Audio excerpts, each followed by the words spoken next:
pantai Sikar Padang Panjang. Sedangkan kakeknya Imanuddin, seorang ahli ilmu falak dan pemimpin tarekat Naqsabandiyah. Rahmah al-Yunusiah mempunyai 5 orang saudara. Kakaknya yang tertua bernama Zainuddin Labai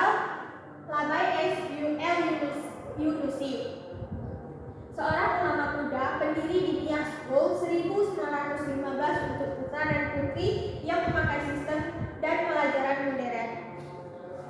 Dalam usia 16 tahun, Rahmah dinikahkan dengan seorang ulama muda berpikiran maju bernama Haji Baharuddin Latif. Setelah perkawinannya berlangsung selama 6 tahun, atas kehendak kedua belah pihak terjadilah perceraian tanpa memperoleh anak. Sejak itu ia hanya mencurahkan perhatian dan tenaganya dalam berbagai kegiatan masyarakat.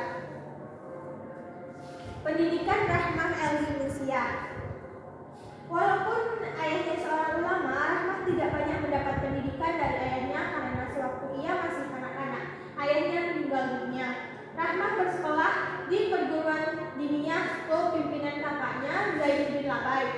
Di samping itu, pada sore hari ia belajar kepada beberapa ulama terkemuka di Padang Panjang karena dibesarkan pada keluarga yang banyak berkecimpung dalam bidang pendidikan. Sejak semula ia sudah menaruh perhatian terhadap bidang yang sama.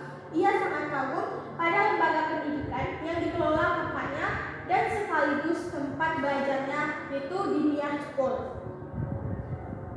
Di samping pendidikan agama yang pernah diperolehnya, Rahmah juga belajar ilmu kebidanan, ilmu kesehatan, dan P3K atau pertolongan pertama pada kecelakaan dari Dr. Sofyan Rashad, Dr. Tazar di Kaitanam, Dr.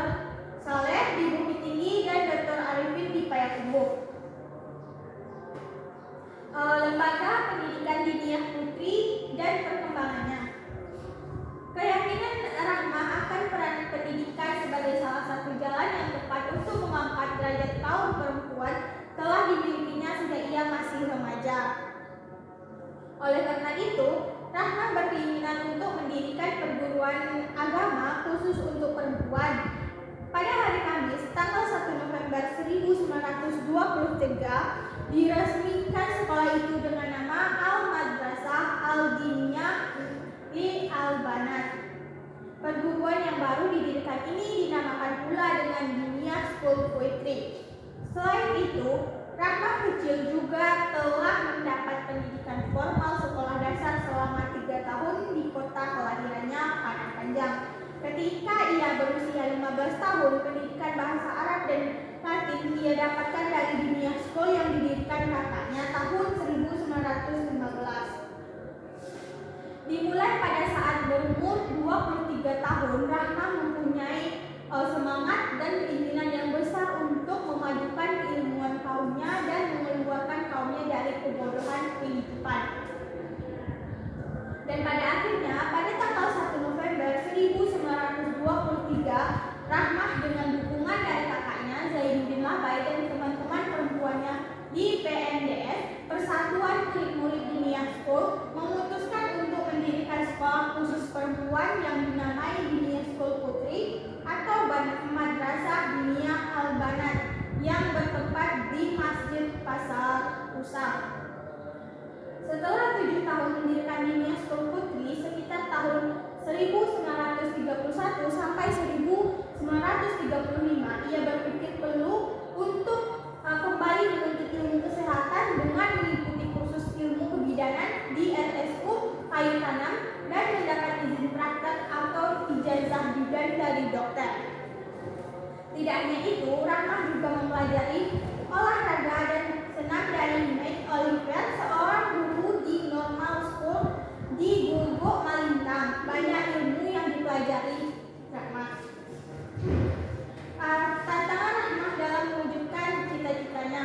Untuk mewujudkan cita-citanya dalam bidang pendidikan, banyak sekali tantangan yang dihadapi di Rahmah pada waktu sekolah, yaitu didirikan masyarakat yang masih berpegang teguh dengan tradisi lama selalu melancarkan kritik dan cemoohan terhadapnya. Tetapi berkat keyakinan yang mantap dan berpegang teguh kepada janji Allah dalam Al-Quran Surat Al-Muhammad ayat 7.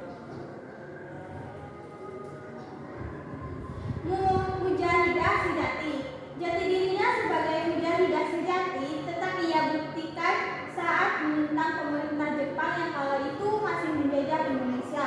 Ia dan teman-temannya mendirikan organisasi sosial politik seperti ADI, anggota daerah Ibu, Sumatera Tengah. Tujuannya untuk menentang pengerahan kaum perempuan di Indonesia, terutama di Sumatera Tengah, sebagai Jugun Yanku, perempuan penghibur tentara Jepang. Kelompok ini menuntut pemerintahan Jepang agar menutup rumah kuning atau istilah untuk prostitusi waktu itu, karena tidak sesuai dengan kebudayaan dan agama yang dipeluk oleh bangsa Indonesia. Ternyata tuntutan itu berhasil. Perempuan Indonesia tidak lagi menjadi budak pemuas nafsu seks tentara Jepang. Sebagai gantinya, Jepang mendatangkan perempuan dari Singapura dan Korea.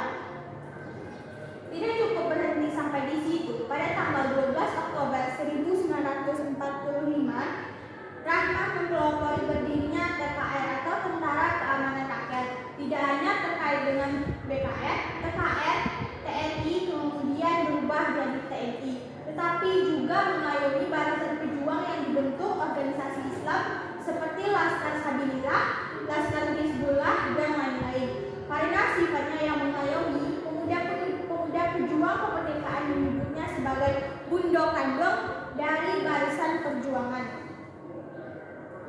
Rahmat meninggal mendadak dalam usia 71 tahun dalam keadaan berwudu hendak sholat maghrib pada 26 Februari 1969. Jenazahnya dimakamkan di perkuburan keluarga yang terletak di samping rumahnya. Sehari sebelum ia wafat, Rahmat